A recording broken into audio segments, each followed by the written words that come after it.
My dear students and all my dear viewers, you all are welcome to Mr. Sir classes of English, and today I am going to describe one of the best poems of ISC syllabus, that is The Gift of India. The poem has been written by Sarojini Naidu, who can be described as the most reputed poet and renowned freedom fighter. Apart from this, she was also very famous as the finest orators of her time. She was known as the Nightingale of India. She had a very good professional, poetic, and political approach.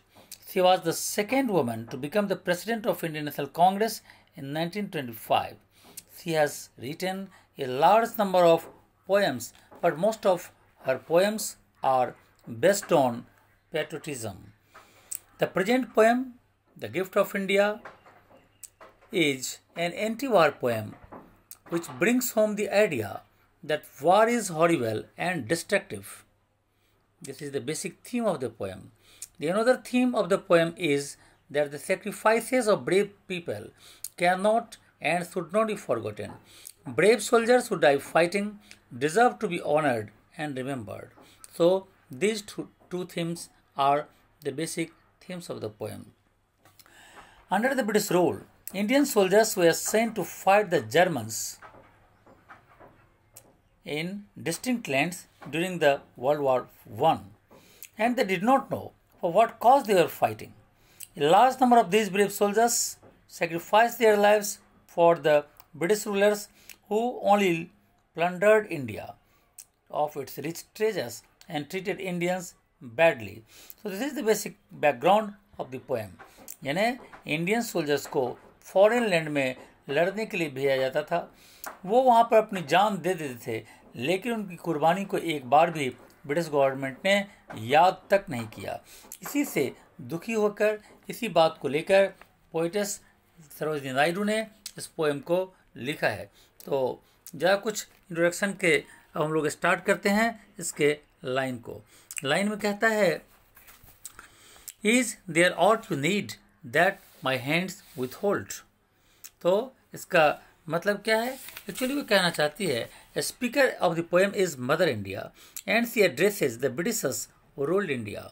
The Britishers snatched away many precious things from Mother India, her precious cloth, her precious grains, gold, but the most precious gift that they snatched away were the priceless lives of Indian soldiers who fought for their masters in distant foreign lands in the east and the west.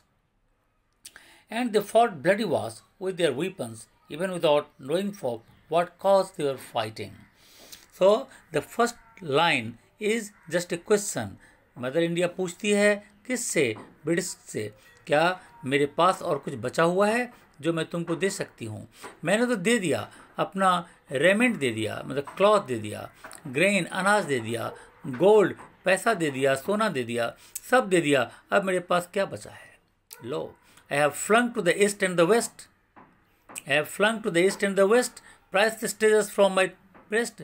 मैंने अपने सीने का सबसे priceless treasures, जिसको brave soldiers कह सकते हैं, तो सबसे ब्रेव सोल्जर्स मैंने दिया, जिसको तुम ईस्ट से लेकर वेस्ट तक तुमने उसको भेजा लड़ने के लिए। एंड एल्डेड the sons of my strike and warm to the drum beats of the duty. और मेरे ये जो ब्रेव सोल्जर्स थे, मेरे जो ये लड़के थे, ये तुम्हारी ड्यूटी बजाने के लिए एकदम हर समय पंक्चुअल रहते थे और अपना सेवर्स ऑफ डूम यानी हर समय तलवार से डील करते थे और तलवार के द्वारा ही मरते थे और मारते थे।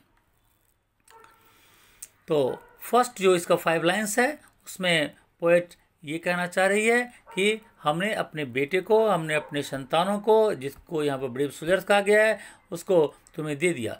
जो मेरे जिगर का टुकड़ा था, जो मैंने अपने कोख से निकाल कर दिया था, लेकिन तुमने उसको क्या किया? ईस्ट से लेकर वेस्ट तक हर जगह तुम्हारी ड्यूटी बजाने के लिए वो तैयार रहा, और हर जगह जितना बार भी तुमने कहा तुम्हारे काम के लिए तैयार रहा, एंड हर समय वो तलवार से ही डील किया। अब नेक्स्ट लाइन में पोएट कंपेयर कर रही है, कहता है, gathered like pearls in their align Graves Silent they sleep by Persian waves, scattered like cells on Egyptian sands. They lie with pale brows and brave, broken hands. They are strewn like blossoms mourned on by chance on the blood-brown meadows of Flanders and France. तो यहाँ पर compare किया गया है. Poet यहाँ पर ये कहना चाह रही है कि किस तरह से, यानी गैदर्ड लाइक पर्ल्स, पर्ल्स मतलब मोती, मोतियों की तरह उसकी डेड बॉडीज एलाइन ग्रेव्स में बिखरे पड़े हैं. यानी उनकी डेड बॉडीज़ को फॉरेन के कब्रगाहों में उसको डाल दिया गया, और कब्रगाहों में उनकी बॉडी ऐसे लगती है जैसे कोई पर्ल हो, मोती हो.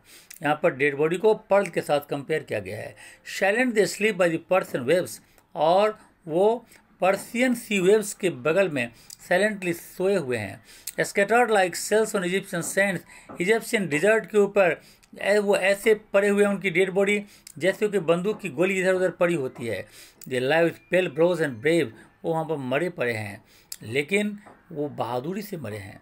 वो उनकी मौत बहादुर की तरह हुई है, और उनका वो ब्रोकन हैंड से इंडिकेट करता है कि वो लड़ते लड़ते मरे हैं. They are strewn like blossoms मॉर्न डाउन बाई चांस, वो ऐसे बिखरे पड़े हैं जैसे कोई फूल समय से पहले ही काट दिया जाए, समय से पहले ही, खिलने से पहले ही किसी फूल को तोड़ दिया जाए. जैसे वो तोड़ा हुआ फूल ज़मीन पर गिरा रहता है, वैसे इनकी डेड बॉडी समय से पहले इनकी मौत हो गई है.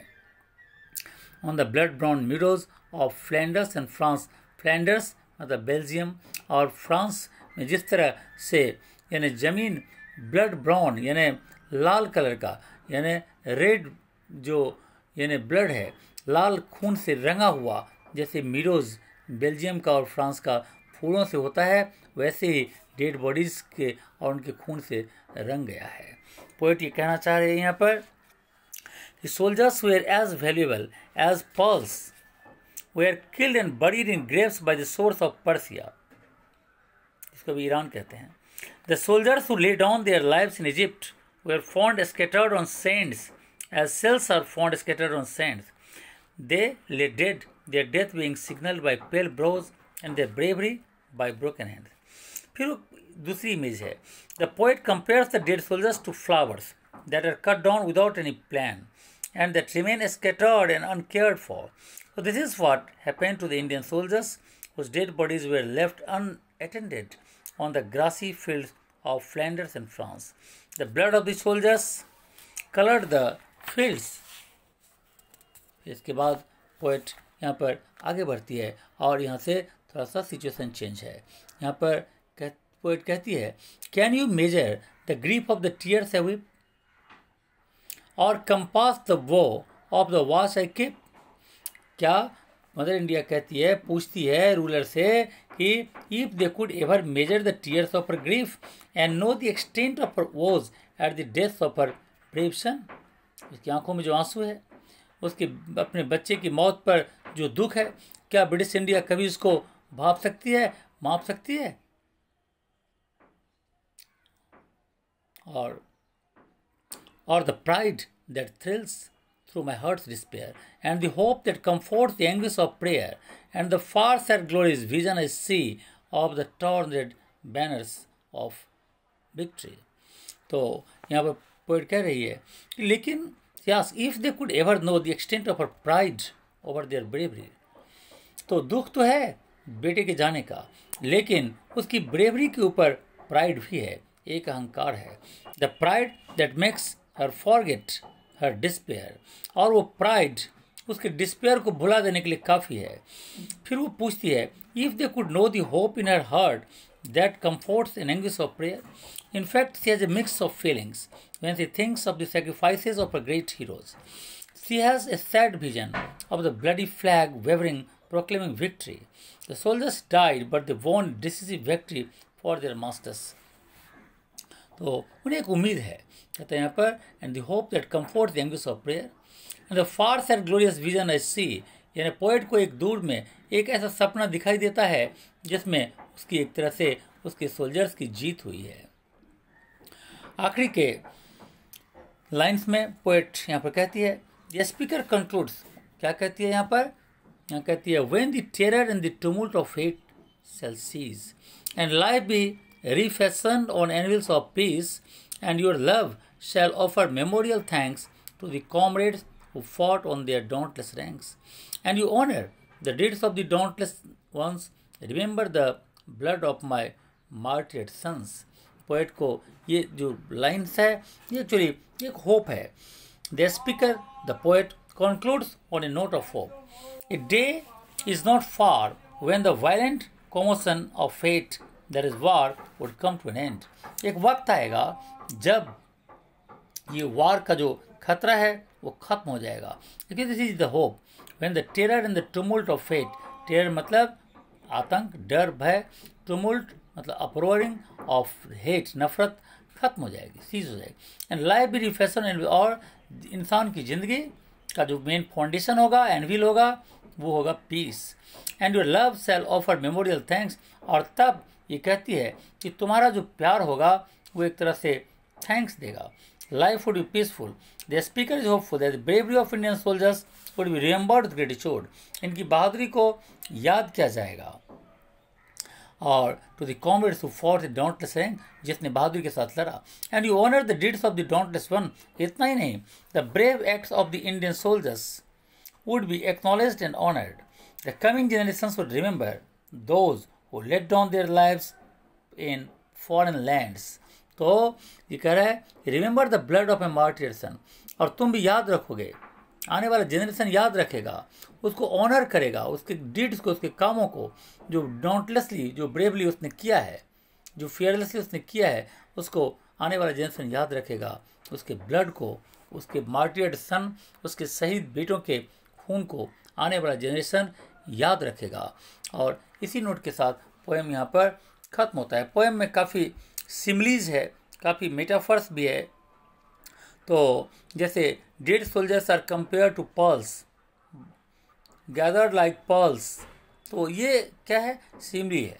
The dead soldiers are compared to shells on sands, जैसे scattered like shells on Egyptian sand, simile है. तो प्राइसलेस ट्रेजर्स मेटाफर के रूप में यूज़ किया गया है. और यहाँ पर मेटाफर प्राइसलेस ट्रेजर्स का मतलब है Indian soldiers. The sabres of doom, जो वीपन्स ऑफ डिस्ट्रक्शन के लिए यूज़ किया गया है. तो काफ़ी यानी यहाँ पर लिटरेरी डिवाइसेस का भी यूज़ हुआ है. और इस तरह से दोनों थीम जो पोएट ने यहाँ पर डिस्क्राइब किया है, दोनों थीम के बारे में कि एंटी वार, वार जो है डिस्ट्रक्टिव चीज़ है, और वार में शहीद होने वाले अपने बेटों को के लिए वो बोली है जो उन्हें याद किया जाएगा, आने वाले जनरेशन याद करेगा. तो इसी दो थीम पर लिखा गया है. So that's why I think you have already understood the poem. If you have any problem, you may ask me in writing anything in the comment box. And if you have appreciated the poem, you please like the channel, and you subscribe the channel, and you just give the and try to send the videos to your companions, to your friends also. Okay, thank you, and thank you very much.